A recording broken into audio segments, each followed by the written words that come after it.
This is the vintage lens review of the Tamron SP 500 f8 mirror lens. This is one of the most affordable lenses at this focal length. Secondhand availability is abundant and can be had for about $100 US.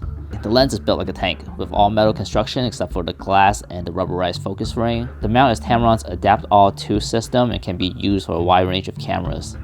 Minimum focus distance is 1.7 meters or roughly 66 inches. Focusing from the minimum focus distance to infinity requires a full 360-degree turn.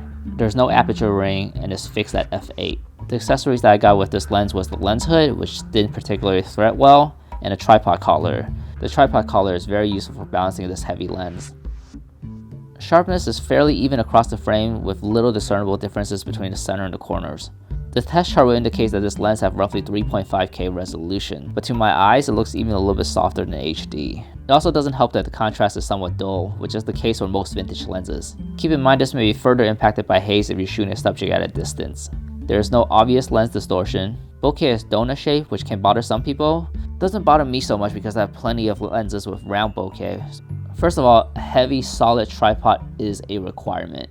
Even mounted on a Manfrotto 503 fluid head, panning, tilting, or any contact with the camera will introduce noticeable shake. Even with image stabilization, there will be noticeable jitters. Keeping a moving subject in frame will be a challenge. Shooting wildlife is really not practical, although I did try it nonetheless. With the long focal length and a reasonable minimal focus distance, this actually makes a respectable macro lens.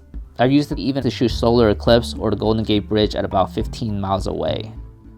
So who's this lens for? It's too slow for wildlife, too dark for astrophotography, too heavy to travel with. It's for those who don't mind lugging a solid tripod and meticulously setting up a shot. Those willing to put in the work will be rewarded with a photo that's different from your typical autofocus telephoto zooms. And if you grow tired of seeing the same type of photos from all these oversharing photographers, then it's important to find a way to set your work apart.